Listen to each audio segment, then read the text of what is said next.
for them to quickly leave and not be an influence. I think once God brings people into our lives, that from there, our quiver of friends should constantly be growing. I think the problem is that when friends start to become an ungodly influence upon us, and I think whenever that happens, regardless of who we are, we're going to have friends that today we're close, and then this friendship changes. And there's something about it shifting that all of a sudden you think to yourself, and the mindset is, well, they must be evil. Let's cut them out of my life. You know, it's a sad day when you have to take people and start cutting them out of your life, because I think it's going to lead to something that shouldn't be. There's a reason why you become close with a friend. Can we look biblically at it? Go to Proverbs 17:17, and it says this: a friend loveth at all times, and a brother is born for adversity. Would you look at what it says here? A brother is born.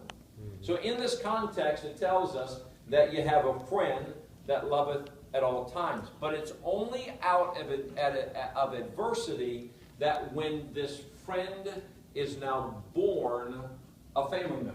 You know, family members share a unique relationship that it doesn't matter. Tough times you go through, it doesn't matter how strange you and I are from our family at times, if they called you right now because they're family, it would be like, hey, what do you need? But there is a spiritual family. And I think this is another type of thing we sometimes don't understand. We have a spiritual family. And sometimes you can be closer to your spiritual family than you are your earthly family. And God gives some insight. So here's a father talking to his son. And he's telling his son, listen to me. A friend loveth at all times, and a brother is born for adversity. There are some people that they are your friends no matter what season is going on. But then there's those others that now they become just brothers. Now they become much closer. So understand that if you're kind of marking or taking notes as we study here, then understand that this is why you become close. You become close with people because of adversity. It's those tough times that make you close. And so think about it. Tough times, this is why we're close. Look at verse number 18. How close can it get? Look what it says in 18. A man void of understanding striketh hands and becometh surety in the presence of his friends. What it literally means is that all of a sudden you have a friend that striketh hands, and what it means is he thinks he knows you so well that he can obligate you to something. Like if you go out to eat, your friend's not there yet. Because you have been through so much together, you probably know. Brother Jenkins said it today. Brother George Bell. Yes, sir. No matter where you go, Absolutely. You can order for that man. Right. Like he takes milk with everything. That I do know. And it's 2%? Right? Is it 2% milk? With a cheeseburger with nothing on it? And there was a time there where if George Bell was late showing up, I would go, I can tell you exactly what he wants, and and he will take that. You can become so close with a friend that now you start obligating them to things because you know what they want. It's like saying, hey, no, I'm telling you, women do this more than men do this. I'll give you a for instance. I'll give you a for instance.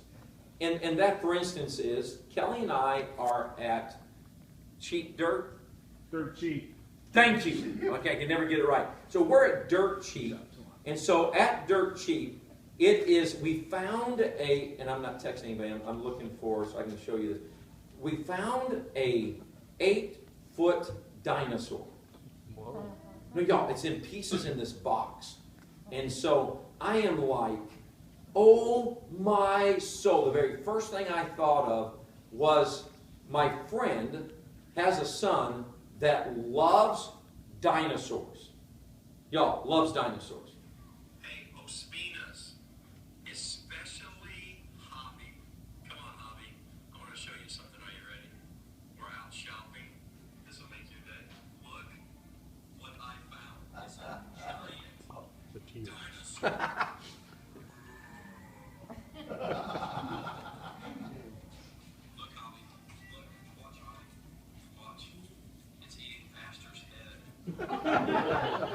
so Kelly's running for the side of the store, and she's like, I don't know this man. Well, while I'm going through this whole stupid thing, these employees are walking around, and they are like, I knew that Johnny Ospina, this is his kind of deal.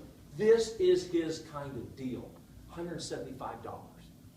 8-foot dinosaur. So we packed this thing up. So I called Johnny back and said, Johnny. He said, how much? I said, $175. He said, buy it. I'll give you the money when you get here. So I loaded up this 8-foot dinosaur, and I put it in the back of this truck, and I'm pulling up. Now, even if Johnny Ospina had not said buy it, I know him well enough to know that he would spend $175 on this 8-foot dinosaur because he would do this for his kids because you only live once. So here am I dragging this dinosaur through this thing. My wife is like, I cannot believe we are buying a dinosaur. But there's only one problem. Johnny didn't tell his wife. They're not near as good friends as Johnny and I are. Johnny didn't tell his wife. And Michelle Ospina, when we got to the house, she was like, the look on her face, she was mad, wasn't she? She was mad, but she was trying to be very wifely. And Johnny said, now Michelle went to the bank, the ATM, to get $175 to pay you back. You say, well, if you're a really good friend, would you not spot him the money? No. And so he went, and I'm telling you, so then he goes, now, she's not happy because I didn't tell her what the $175 was worth. I don't think she was upset about the $175. You know what she was upset about? We live in a 2-bedroom apartment. Yeah. Where are we going to put an 8-foot dinosaur? And so I show up, this dinosaur, the kids are walking around. I mean, the feet are huge, just 8 foot. And Michelle Ospina has that $175 in her hands, and she hands it to me. She says, Pastor, we live in a 2-bedroom apartment. And I said, Michelle, Mrs. Ospina, I am so sorry.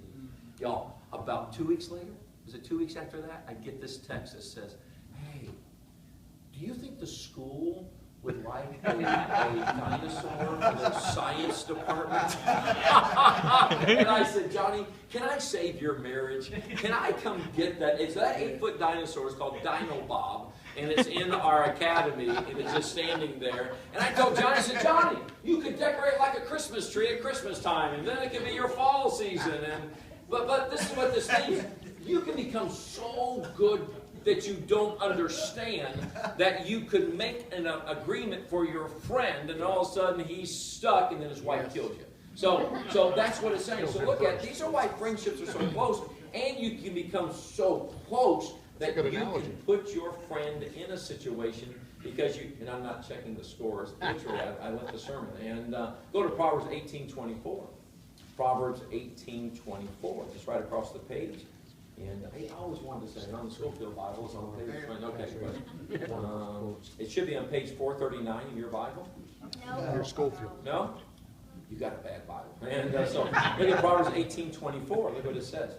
A man that hath friends must show himself friendly, and there is a friend that sticketh closer than a brother. This is hilarious to me. You know what it means? You're supposed to put yourself out there and be friendly. But aren't we all shocked when somebody gets your humor and they want to be your friend? This is what this means. And I'll say, hey, how you doing? Or then you say something quirky and somebody goes, oh, that was funny. And you're like you thought that was funny? And then you start finding out, hey, we're weird like that. Like I've got a good friend named Charles Maxwell and Brother Joe. So they moved down. I mean, just not a church member. We are great friends. And you know how it all started? It all started with him and Jazz. This young couple moved down from Fort Worth. And I went to the house. They had a Mastiff. They had a dog that stood, I mean, put a saddle on that thing and ride it. That's not what we had in common. But he said, I said, man, what kind of hobbies do you have? And all he had to say was, well, I make quilts. I was like, I love quilts. I'm revealing the feminine side of me. And he was like quilts. I said, no, like love quilts. He goes, can I show you my quilt collection? And I said, here's two grown men talking about quilts. And I was like, I would love to see your quilt collection. We went into the bedroom, and this bed is about this high from the bottom of the mattress. It's standing this high. And we stood on the edge of that, and he pulled back a thing, and I was like, oh, look at the fabric, and look at the, can I tell, what kind of batting did you use on the inside, and what kind of stitching did you use, and where did you get this from? And you know what my favorite quilt of his is? Why am I telling you people this? His grandmother I think it's a took confession. Yeah, no sophistication. His grandmother took all of his old childhood shirts and made a quilt. I'm like, Shazam, that's my quilt. He's got one quilt that I told him, don't leave your house unlocked, Charles, because I'm going to come get your quilt, and that's all there is to it. Friends are those people that you share these quirky things with, that you like. Like, I can't wait to see John Jenkins. I cannot wait to see John Jenkins tonight, because we share a quirkiness that I just found out, and I'm going to get him with the quirkiness tonight. I am so excited to see. I'm going to go knock on his hotel room door when I get back, because everybody has friends. Look at this. And aren't we all shocked when somebody likes us and they don't want us to change? And when we see each other, it's just like, okay, now that's funny. That's funny. So this is friendship. This is why friendships become strong, because biblically, when a friend goes through adversity, I just don't mean know about it, but I mean they actually are there to go through it. And then when all of a sudden they know you well enough that they could order something for you, they make a debt on your behalf.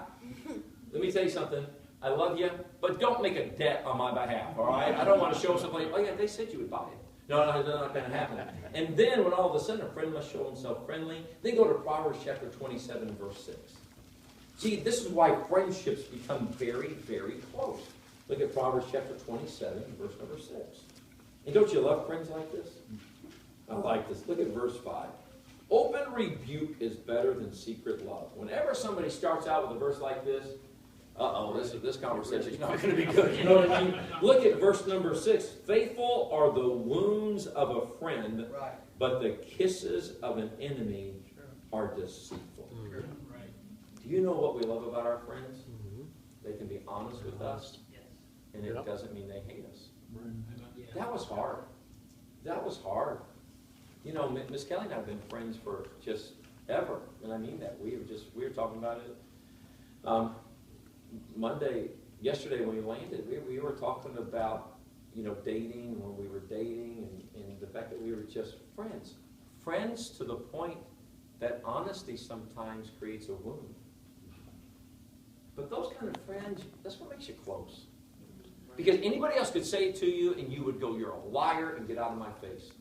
But when you have those kind of people in your lives, that when they told you something, you would be like, no, you're not telling me this to hurt me.